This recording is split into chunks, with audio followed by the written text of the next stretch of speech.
স্বাগত খেলা যোগে আপনাদের সাথে আছি আমি ফাহিম রহমান। বোর্ড প্রেসিডেন্ট ফারুক আহমেদ এমন পারফরমেন্স একদমই মানতে পারছেন না।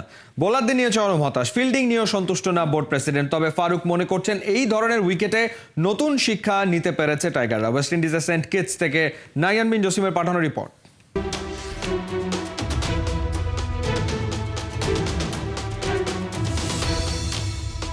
সেন্ট কিটসের এয়ারপোর্ট ঠিক অনেক আশা নিয়ে এই সিরিজটা খেলতে এখানে পা রেখেছিল বাংলাদেশ দল।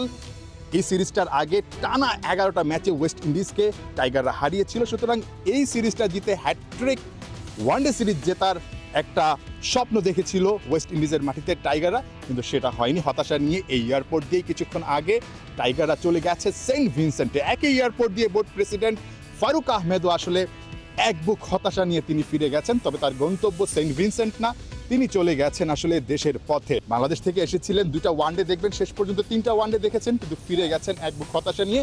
যাবার আগে 71 খেলা যোগে জানিয়ে গেছেন আসলে এই সিরিজটা নিয়ে তার হতাশার কথা কিংবা প্রাপ্তিটা কি আসলে টাইগারদের, কিংবা চ্যাম্পিয়ন্স ট্রফিতে আসলে বাংলাদেশ কেমন করতে পারে, সব কথাই তিনি জানিয়েছেন 71 খেলা যোগে। ফারুক ভাই, একটা হতাশার সিরিজ আসলে বাংলাদেশের জন্য, কারণ বাংলাদেশ এই সিরিজটার আগে টানা 11টা ম্যাচে ওয়েস্ট ইন্ডিজকে হারিয়েছিল। এখানে এসে হোয়াইট ওয়াশ হলো, 2টা ম্যাচে তো 300+ রান করেও জিততে পারলো না। আপনার কাছে কি মনে হয় আসলে হতাশার কিছু আছে কিনা এই সিরিজটাতে? আমার মনে হয় ক্রিকেট খেলাটা এরকম, ওয়েস্ট ইন্ডিজ যখন আমাদের সাথে 11টা ম্যাচ হেরেছে তখন নিশ্চয়ই আমাদের চৌধুরীর হতাশাটা বেশি ছিল। বাট আমি তাও বলতে চাচ্ছি যে আমি নিজে কালকের ম্যাচটা আর কি, আমি প্রথম 2 ম্যাচ ঠিক আছে, it's a good wicket, different wicket, ওরা উইকেটে ব্যস্ত, খেলে অভ্যস্ত, সো ওইটা আমার কাছে মনে হয়েছে যে ঠিক আছে। বাট কালকের ম্যাচটা ডিফিকাল্ট ডাইজেস্ট, কালকের ম্যাচটা আসলে আমরা যে জিততে পারলাম না। But if you see the wicket, আমার মনে হয় উইকেটে বোলিং কিছু হচ্ছিল না আসলে। এর মধ্যে একটা যদি ইম্পর্টেন্ট হয়তো ক্যাচ আমরা ছেড়েছি, তারপর আমি বলবো যে ওরা আসলে আমিও চিন্তা করি কালকে ম্যাচ আমরা হারবো আসলে। So this is one of those game of cricket. So I am sure that আমাদের স্ট্রঙ্গার পয়েন্ট আমরা পারি নাই। যদি আমরা ওয়েস্ট ইন্ডিজে খেলছি, বুঝতে হবে যে আমরা 2 ম্যাচগুলোতে ম্যাক্সিমাম আমরা ঢাকাতে খেলেছি, অন্য কোথাও খেলেছি। তো দেখা যাক, T20 সিরিজ আছে, যদিও আমাদের স্ট্রঙ্গার না, but you never know that if you play well we might do better. But আমার মনে হয় ম্যাচ হারাতে হতাশ, বাট আমরা যে একটু আগে উল্লেখ করেছি অলমোস্ট 320 আর 295 আমরা কিন্তু খুব রেগুলার বেসিসে করি না। এটা কিন্তু একটা ভালো উইকেটে যদি আমরা রেগুলার খেলি, আমাদের মনে এই স্ট্রেংথটাও আসবে যে আমরা রেগুলার বেসিসে 350 পোস্ট করতে পারবো, which will be good for the team. And এইটা কিন্তু এই পজিটিভটা নিজের থেকে নিয়ে যাবে আর কি, এই পজিটিভটুকু। ফারুক ভাই, ম্যাচের পরে আসলে ক্রিকেটারদের সঙ্গে আলাদা করে কথা হয়েছিল কিনা আপনার? এবং যেহেতু সামনেই চ্যাম্পিয়ন্স ট্রফি, তার আগে প্রিপারেশনটা কেমন হলো? আর তো আসলে ওয়ানডে ম্যাচ নাই আমাদের খেলা। আমাদের এই প্রিপারেশনটা আর ওয়ানডে নাই, কিন্তু আমাদের বলবো যেটা হারাটা বাদ দিলে ব্যাটসম্যানরা আই এম শিওর ব্যাটিং অর্ডারটা, যদি আমাদের 3-4টা ইম্পর্টেন্ট প্লেয়ার নাই, তারা ফিল্ডে কীরকম কম্বিনেশন হবে। এরপর আমাদের বিপিএল আছে, তো আমার মনে হয় যে ম্যাচ প্র্যাকটিস না হলে আমাদের প্ল্যানিংটা বেটার হবে আর কি। কারণ আমরা বিপিএলের সুযোগটা পাবো। বিপিএলের সময় আমাদের যে কোচ আছে, সে হয়তো বিপিএলের লাস্ট লেগের ম্যাচগুলো দেখবে, এরকম কথা হয়েছে আমার সাথে। Dhaka face and then final হয়ে তারপর হয়তো আমরা প্ল্যান করবো আর কি। Nahiyan Bin Jasim, 71, Saint Kitts, West Indies. Match হেরে যেন বিশ্বাসই হচ্ছে না ক্যাপ্টেন মেহেদী মিরাজের। বলছেন বোলারদের এই ধরনের উইকেটে আরো ভালোভাবে প্রস্তুত হতে হবে। চ্যাম্পিয়ন্স ট্রফির আগে দলের জন্য এই হার, সিরিজ হার, বড় সতর্ক বার্তা, সেটাও বলেছেন মিরাজ। তবে ব্যাটসম্যানদের পারফরমেন্সে বেশ খুশি তিনি। ওয়েস্ট ইন্ডিজের সেন্ট কিটস থেকে নাইয়ান বিন জসিমের পাঠানো রিপোর্ট। 320 রান করে হেরে যাবো, এটা আসলে অবশ্যই অনেক ডিসঅ্যাপয়েন্টেড। আমি বিশ্বাস করিনি যে এই ম্যাচটা হারবো।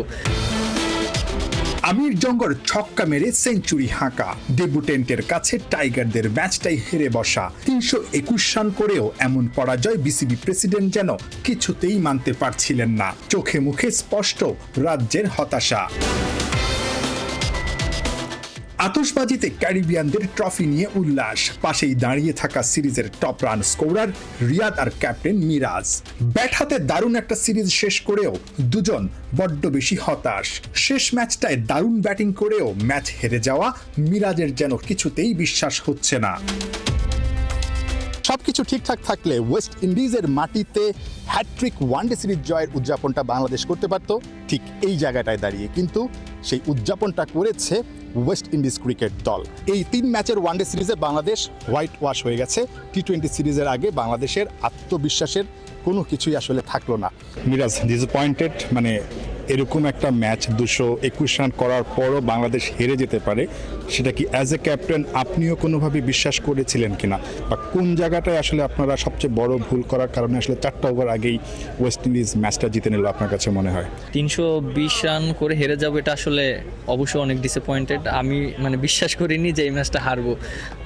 আর সত্যি কথা বলতে যে আমরা উইকেটও নিয়েছিলাম প্রথম 20 ওভারের দিকে, তো 4 উইকেট ফেলিয়ে দিয়েছিলাম ওদেরকে, বাট মাঝখানে তারপরে ওরা একটা পার্টনারশিপ করে ফেলেছে প্রায় 150 রানের মতন। ওইখানে আমরা কোনো উইকেট ফালাতে পারিনি এবং ওইখানে ওরা বাউন্ডারিও খেলেছে অনেক, যেরকম মনে করেন আমরা বল করা উচিত ছিল এভাবে করতে পারিনি। এটাই আমাদের হয়তো প্রবলেম ছিল। এই ধরনের একটা মানে কন্ডিশনে বাংলাদেশের ব্যাটিংটায় মাহমুদুল্লাহ রিয়াদ যেখানে সাকসেসফুল, জাকের আলী অনেক ভালো করেছে, আপনি পজিটিভ দিক আসলে কোনগুলো দেখছেন এই সিরিজে? 3টা ম্যাচে তো হেরে গেছি, বাট তারপরে তো কিছু পজিটিভ দিক নিশ্চয়ই আছে। জাকির আলী অনেক খুব ভালো ফিনিশিং দিয়েছে, রিয়াদ ভাই যেভাবে ব্যাটিং করেছে এবং আরও তামিম যেভাবে ব্যাটিং করেছে উপর থেকে, সৌম্য সরকার আজকে একটা ইনিংস খেলেছে এবং আমিও 2টা ইনিংস খেলেছিলাম। মানে ওভারঅল আমাদের ব্যাটসম্যানরা খুব ভালো ব্যাটিং করেছে। আর পজিটিভ বলবো যে যেহেতু সামনে চ্যাম্পিয়ন্স ট্রফি, ওইখানে তো অনেক ভালো উইকেট থাকবে। এখানে যেহেতু 300 রানের খেলা হয়েছে, বোলারদের জন্য চ্যালেঞ্জ থাকবে, বোলাররা আরও কাজ করতে পারবে যে কোন জায়গায় আমাদের ইমপ্রুভ করতে হবে, যে আমরা 300 রান করে হেরে গিয়েছি, আমরা ডিপেন্ড করতে পারিনি। সো ওইভাবে আমরা মেন্টালিটি আগাতে পারবো এবং আমাদের ল্যাকিংসগুলো নিয়ে কাজ করতে পারবো। ম্যাচ শেষে মেহেদী হাসান মিরাজ মাহমুদুল্লাহ রিয়াদের সঙ্গে লম্বা আলাপচারিতায় একটা লম্বা কনভারসেশন ছিল। নিঃসন্দেহে সিনিয়র ক্রিকেটার হিসেবে এই সিরিজটাতে বাংলাদেশ কোথায় কোথায় ভুল করেছে সেটা হয়তোবা জানার ছিল ক্যাপ্টেন মেহেদী হাসান মিরাজের। এই বছরটায় 6টা ওয়ানডে খেলে বাংলাদেশ 5টাতেই হেরেছে, মাত্র 1টা জিতেছে। এই আত্মবিশ্বাস নিয়ে চ্যাম্পিয়ন্স ট্রফিতে ভালো করতে হলে বাংলাদেশকে নিঃসন্দেহে ইউটার্ন নিয়ে আসলে ঘুরে দাঁড়াতে হবে। চ্যাম্পিয়ন্স ট্রফি নিয়ে আসলে ক্যাপ্টেন মেহেদী হাসান মিরাজের ভাবনাটা কি? আশা করি যে টিমের ভিতরে অনেক প্লেয়ার ইনজুরি ছিল, ইনজুরির জন্য হয়তো আফগানিস্তান সিরিজও খেলতে পারেনি, এই সিরিজও খেলতে পারেনি। চ্যাম্পিয়ন্স ট্রফির আগে আমি মনে করি যে পুরো একটা মানে আমাদের যে ওডিআই যে ফুল টিম সেটা আমরা সবাই পাবো ইনশাআল্লাহ। বিদায় সেন্ট কিটস থেকে বাংলাদেশ দল বিদায় নিচ্ছে। নতুন গন্তব্য সেন্ট ভিনসেন্ট, যেখানে বিশ্বকাপেও বাংলাদেশ টি-20 ম্যাচ খেলেছিল এবং সেই আত্মবিশ্বাস কিংবা সেই অভিজ্ঞতাকে কাজে লাগিয়ে বাংলাদেশ দলের ক্রিকেটাররা নিঃসন্দেহে এই সিরিজটার অর্থাৎ ওয়ানডে সিরিজটার হতাশা কাটাতে চাইবে টি-20 সিরিজে। কিন্তু ওয়েস্ট ইন্ডিজের পাওয়ার হিটিংয়ের কাছে বাংলাদেশ কি আসলে দাঁড়াতে পারবে, সেই প্রশ্নটা কিন্তু আসলে থেকেই যাচ্ছে। Nahiyan Bin Jasim, 71, Warner Park, Saint Kitts, West Indies. কথায় আছে পুরান চাল ভাতে বাড়ে, ঠিক তেমনি বয়সের সাথে সাথে যেন আরো ধার বাড়ছে মাহমুদুল্লাহ রিয়াদের। এক সময়ের সতীর্থ ইমরুল কায়েস রিয়াদের ধারাবাহিকতা দেখে মুগ্ধ, বলছেন দেশকে আরো অনেক কিছু দেয়ার আছে সাইলেন্ট কিলারের। ক্যারিবিয়ানে ওয়ানডে সিরিজ হারায় বড্ড অখুশি ইমরুল, খুঁজে পেয়েছেন টানা হারের বড় কারণ। সিলেট থেকে সেটা জানাচ্ছেন সাইফুল রূপক। ওটা বলবো, আমি ভুলি নাই ওটা বলবো ইনশাল্লাহ। ওটা আপনারা সময় মতো ইনশাল্লাহ পাবেন, তখন গরম খবর।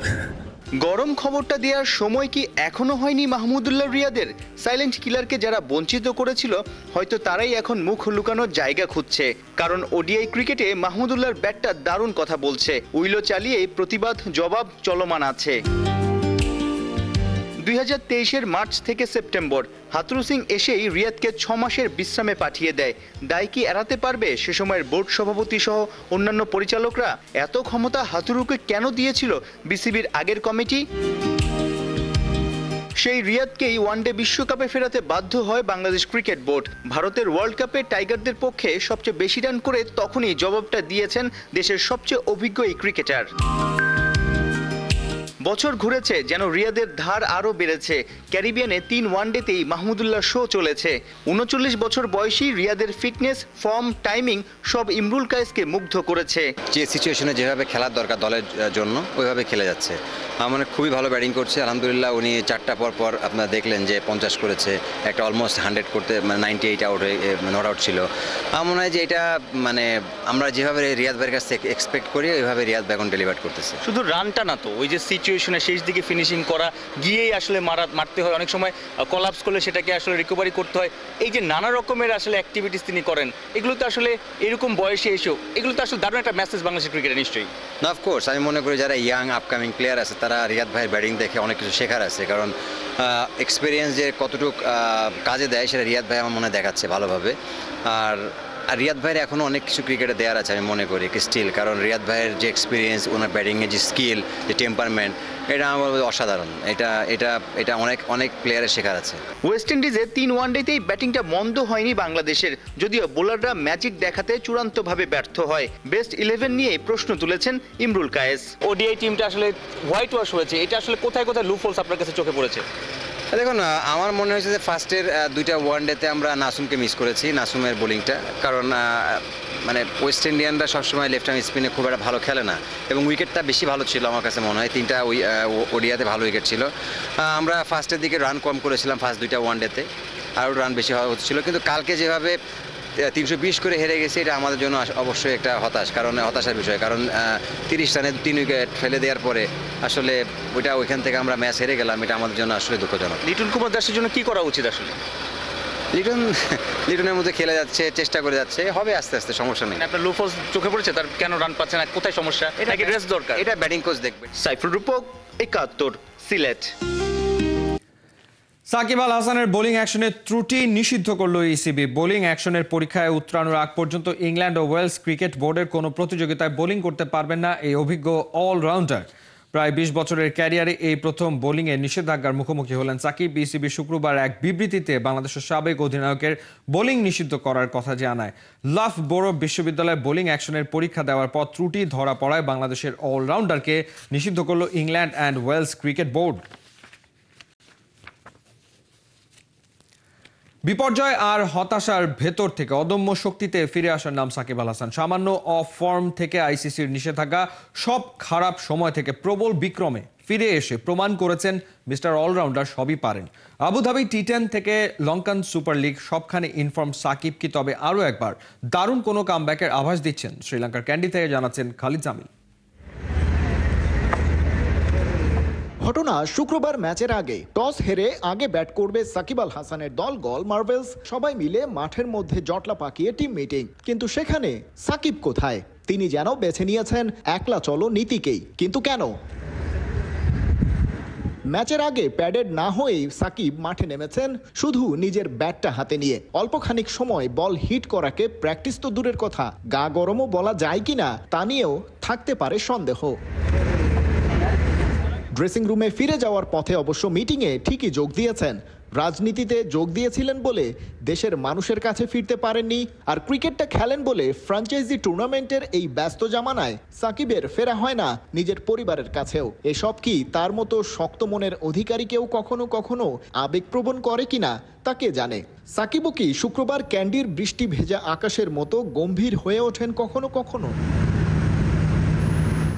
বাংলাদেশে বিপ্লব হওয়ার পরে সাকিব আল হাসানের আন্তর্জাতিক ক্রিকেট ক্যারিয়ারের শেষই দেখে ফেলছেন অনেকে, কিন্তু সাকিব তো চাইলেই ফিরে ফিরে আসেন, আর জীবনের সব ক্রাইসিস মোমেন্টগুলো থেকেই সাকিব সবচাইতে শক্তভাবে ফিরে এসেছেন, পরিসংখ্যান সেই সাক্ষী দেবে। এই যেমন জুলাই বিপ্লবের পর থেকে সাকিব আল হাসান আর দেশের মাটিতে খেলতে পারেননি বা খেলার সুযোগ পাননি, এবং একই সঙ্গে যে কারণে সাকিবের প্রতি মূলত নজর থাকছে ফ্র্যাঞ্চাইজি ক্রিকেটগুলোতে। পরিসংখ্যান দেখলে বোঝা যাচ্ছে তিনি যেন দুর্ধর্ষ হয়ে উঠছেন। এর আগে তিনি যে আবুধাবি টি10 লিগে খেলেছেন বাংলা টাইগার্সের হয়ে, তার শেষ 3টা ম্যাচেই কিন্তু as a batter Shakib Al Hasan ছিলেন অপরাজিত। লাস্ট ম্যাচটায় 0 রানে নট আউট, তার আগে 15 এবং 29 রান করেছে। এর আগে নিষেধাজ্ঞা থেকে সাকিব আল হাসান যখন ফিরেছিলেন, কিংবা তারও আগে জীবনের নানা সংকটের সময় তিনি যেভাবে ফিরেছেন, কিংবা সাধারণ অফ ফর্ম থেকে তিনি যেভাবে ফিরেছেন, সেই ফেরাটা হয়েছে দুর্দান্ত। এবারও কি এই ফ্র্যাঞ্চাইজি শর্টেস্ট ফরম্যাটের লিগগুলোতে Shakib Al Hasan as a batter এবং বোলার দুই সাইডেই দারুণ পারফর্ম করে সেই রকম কোনো ফেরার আভাস দিচ্ছে? সেটা বোঝা যাবে সাকিব আল হাসান ফের টাইগারদের জার্সি গায়ে চড়ানোর পর। খালিদ জামিল, ৭১, পাল্লেকেলে, শ্রীলঙ্কা।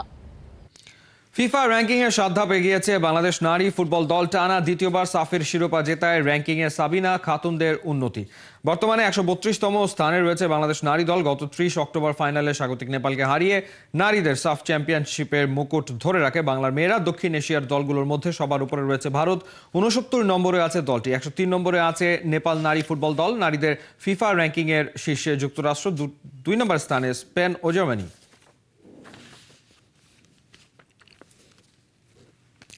লড়াইটা এখন আর আগের মতো উত্তাপ ছড়ায় না, তবুও আবাহনী মোহামেডান ম্যাচ বলে কথা। বিপিএল ফুটবলে কুমিল্লায় শনিবার মুখোমুখি হবে এই দুই চিরপ্রতিদ্বন্দ্বী। কিংস অ্যারেনায় দিনের আর এক ম্যাচে ঢাকায় বসুন্ধরা কিংসের প্রতিপক্ষ রহমতগঞ্জ। বিদেশি ছাড়া খেলেই লিগ আর ফেড কাপে গেল ৩ ম্যাচেই জয় পেয়েছে ঢাকা আবাহনী। সামনে জয়ের ধারায় থাকার চ্যালেঞ্জ, প্রতিপক্ষ মোহামেডান বিদেশি সহ পূর্ণশক্তির দল। লিগের 2 ম্যাচে জয় পেলেও সবশেষ ফেডারেশন কাপে হেরেছে রহমতগঞ্জের সাথে। এতেই আত্মবিশ্বাসেও খানিকটা চির ধরেছে সাদা কালোদের।